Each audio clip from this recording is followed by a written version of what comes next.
नमस्कार, स्वागत है आपका। आप देख रहे हैं हमारी खास पेशकश हर तस्वीर में कहानी है। मैं हूं आपके साथ सुमित झा।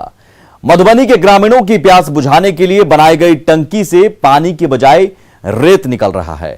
ठेकेदारों और अधिकारियों की मिलीभगत से नल जल योजना भ्रष्टाचार की भेंट चढ़ गई है।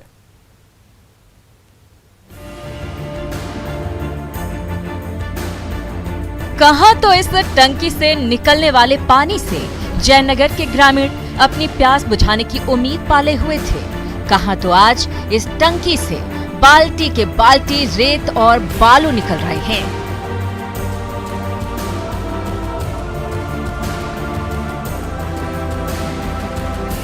जयनगर पंचायत के ग्रामीणों की प्यास बुझाने के लिए लाखों रुपए खर्च कर पानी की विशाल टंकी जब खड़ी की गई थी तो प्यासे ग्रामीणों में पेयजल संकट दूर होने की उम्मीद जग गई थी।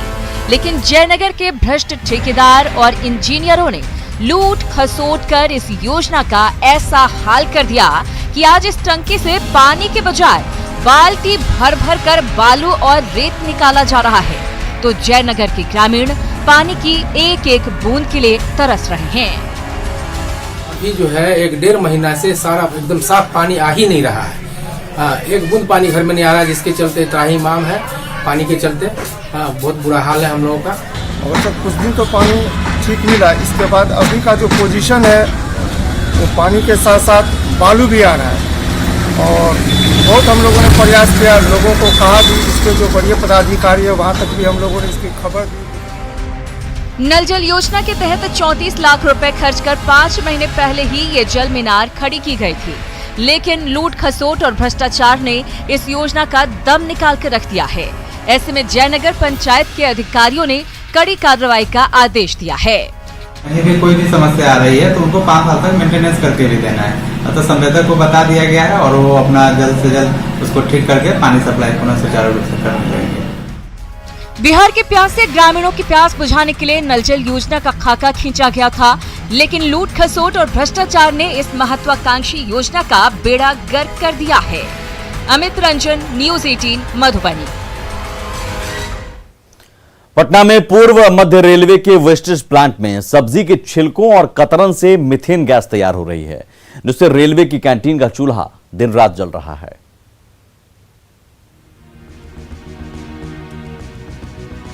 वो दिन दूर नहीं जब आलू प्याज के छिलकों और दूसरी सब्जियों के कतरन से आपके घर का चूल्हा भी जल उठेगा।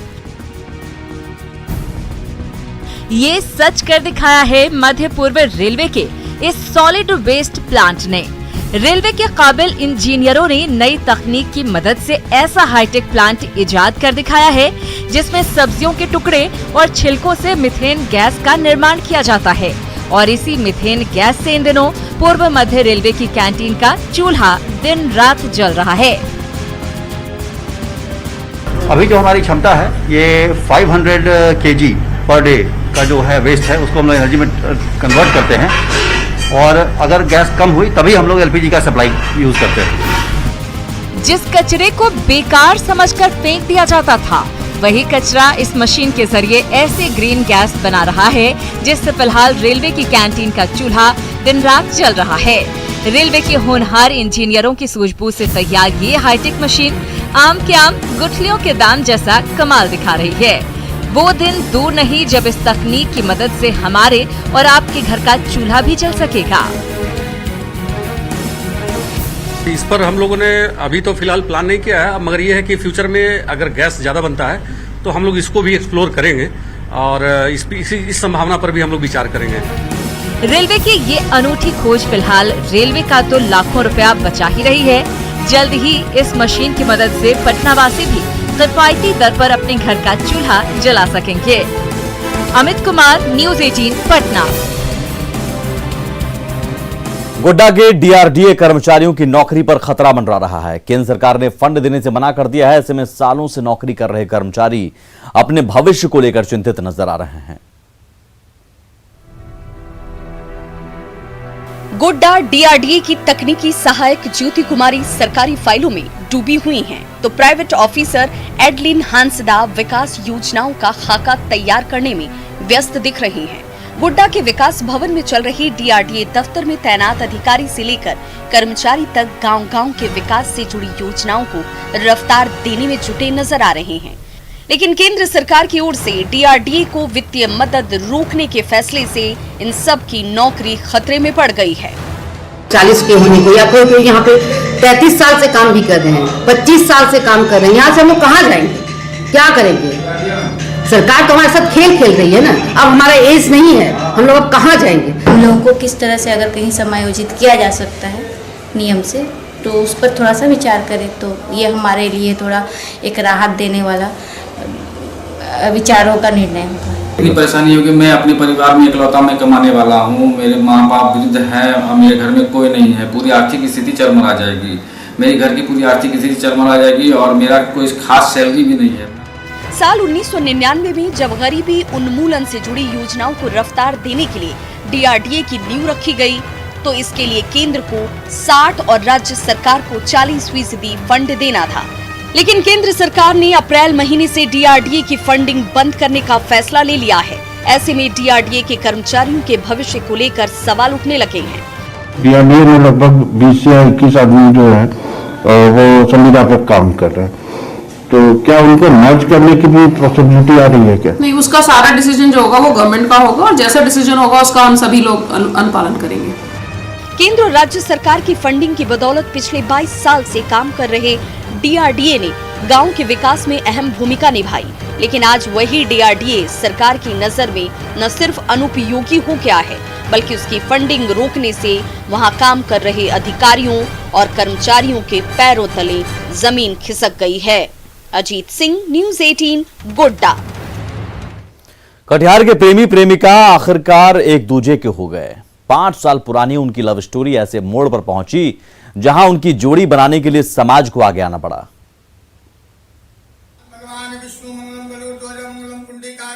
1 2 3 4 और 5 और इस तरह से मनिहारी के शिव पार्वती मंदिर में पवित्र मंत्रों के बीच प्रेमी से पति बने नीतीश और प्रेमिका से पत्नी बनी गौरी एक दूसरे से 7 जन्मों तक का साथ निभाने का वादा करते नजर आए।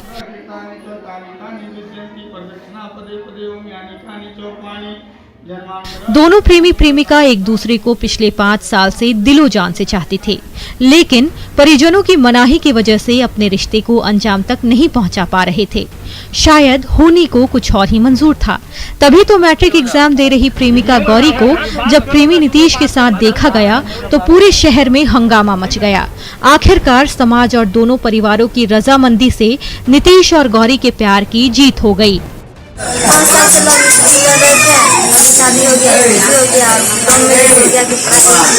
छूट गया तो घर से परिवार लोग यानी कि शादी करने के लिए भी रेडी थे, यानी कि गांव वाले जो है दूसरे तरीका सोच लिए, इसलिए शादी कराया गया।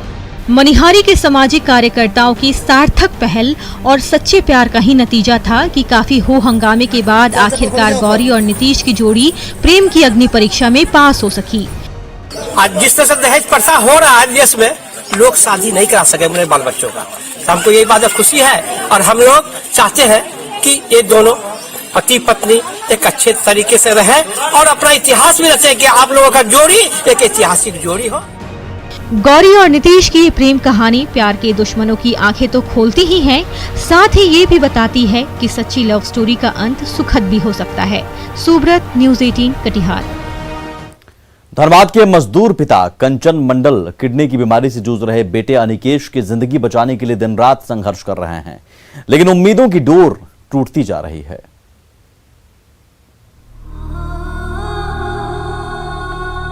होनहार अनिकेश पढ़ लिखकर अपने सारे सपने पूरे करना चाहता है। अपने पैरों पर खड़ा होकर माता पिता और अपनी मिट्टी का नाम रोशन करना चाहता है, लेकिन किडनी की खतरनाक बीमारी उसके सपनों का गला घोट रही है।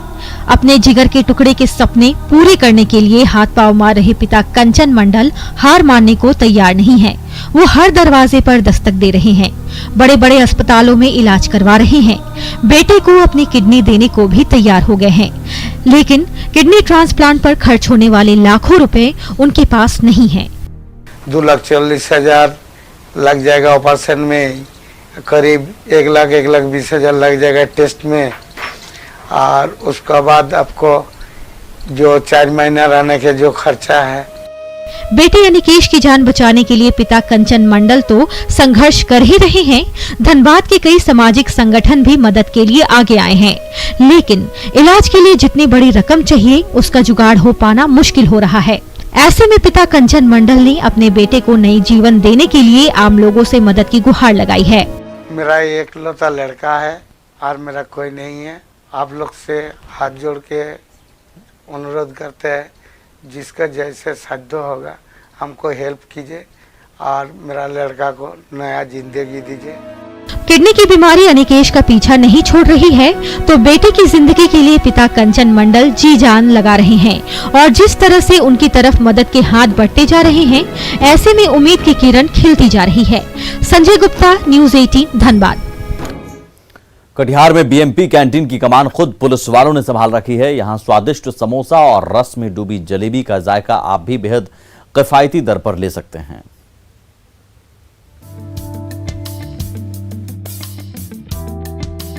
नीली वर्दी पहने महिला पुलिसकर्मी रिंकी देवी समोसे में आलू भर रही हैं, तो जवान कुंदन कुमार गरम कड़ाही में स्वादिष्ट जलेबी को आकार दे रहे हैं। ये नजारा कटिहार के बीएमपी कैंटीन का है, जहां की कमान खुद बिहार पुलिस के इन जवानों ने संभाल ली है। यही पुलिसकर्मी सुबह से लेकर शाम तक गर्मा गर्म चाय और समोसे से लेकर जलेबी जैसा जायकेदार नाश्ता तैयार करते हैं और उसे बेहद कम कीमतों में साथी जवानों के साथ साथ आम लोगों के बीच परोसते भी हैं। आत्मनिर्भर हम लोग अब सब काम अपने से करते हैं, अपने से सब नाश्ता पानी करते हैं, कर्मी को भी देते हैं, बस जो आते हैं उसको भी, अगर बाहर से भी कोई आ गए उनको भी हम लोग देते हैं। पिछले साल जब लॉकडाउन के समय सब कुछ बंद हो गया था, तब बीएमपी कैंटीन की कमान खुद जवानों ने संभाली थी। तब से यही जवान इस कैंटीन का चूल्हा खुद जलाते भी हैं, गर्मा गर्म चाय नाश्ता बनाते भी हैं और उसे मिल बांटकर खाते भी हैं। इनकी भी यहाँ 3 रुपया मिलता है, चाय भी 4 रुपया मिलता है। हम लोग अपने बनाते हैं, अपने खाते हैं सर। पब्लिक भी आता है, उसको भी रोक नहीं सर। जो भी दौड़ने के लिए यहाँ आता है सस्ता मिल करके खाता भी है, अपना घर उर भी ले जाता है, किसी को रोक नहीं सर। हम लोग बनाने में भी मदद करते हैं, मार्केट से सस्ता मिलता है। अच्छा भोजन मिलता है। अच्छा भोजन मिलता है। तो खुद रोज आते हैं? डेली हम लोग आते हैं। आज बीएमपी कैंटीन की रसोई से लेकर काउंटर तक सबकी कमान इन नीली वर्दीधारी जवानों के हाथों में है, तो यहाँ बेहद किफायती दर पर चाय नाश्ता खाकर जवानों से लेकर आम लोग भी तृप्त हो रहे हैं। सुब्रत, न्यूज़ 18 कटिहार। तस्वीरें अभी और भी हैं, कहानियां अभी और भी हैं, लौटते हैं बस थोड़ी ही देर में।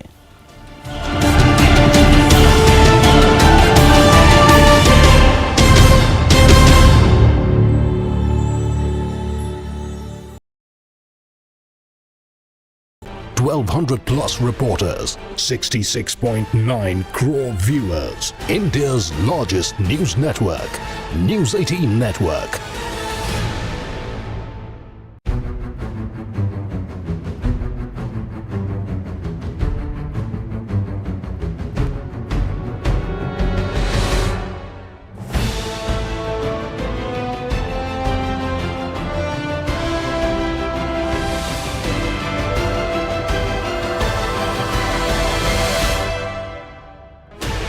$16 channels, 15 languages, 26 states, 1,200+ reporters, 66.9 crore viewers. India's largest news network, News 18 Network.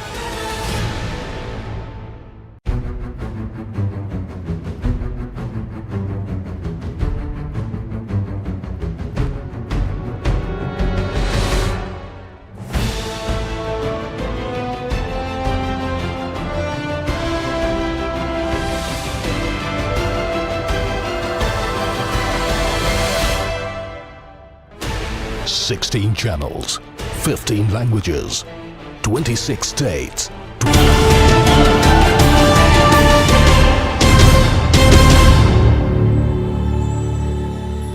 Simdega में नेशनल सब जूनियर हॉकी टूर्नामेंट की तैयारी जोर शोर से चल रही है, जिसमें झारखंड की धाकड़ बेटियां भी अपना दमखम दिखाने को बेताब नजर आ रही हैं।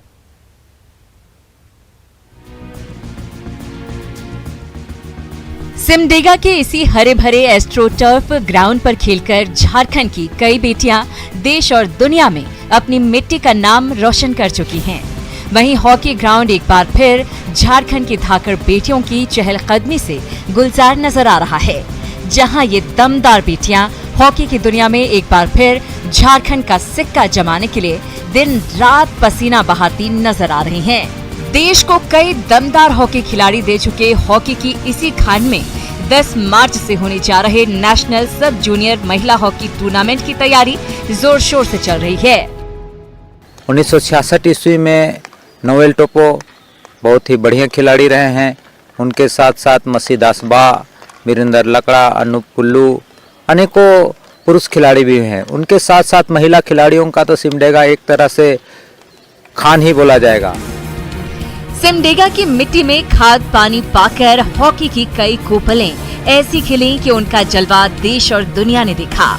हॉकी की उसी नर्सरी में एक बार फिर हॉकी के ये धुरंधर झारखंड का नाम रोशन करने के लिए दम दिखाते नजर आ रहे हैं। तो झारखंड सरकार की ओर से भी उन खिलाड़ियों की हौसला अफजाई के लिए नई नीतियां बनाई जा रही हैं।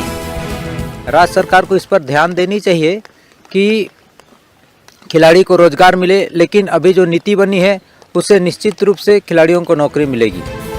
सिमडेगा की धरती पर एक बार फिर हॉकी का वही रोमांच और वही उत्साह देखने को मिलेगा, जिसका इंतजार लंबे अरसे से हॉकी के कदरदान करते आ रहे हैं। तो बस इंतजार 10 मार्च का है, जब इस हरी भरी धरती पर झारखंड के साथ साथ देश भर के हॉकी खिलाड़ी अपना दमखम दिखाते नजर आएंगे। श्री राम, न्यूज़ 18 सिमडेगा। और इसी के साथ इस खास पेशकश में बस इतना ही। आगे भी खबरों का सिलसिला लगातार जारी है। नमस्कार।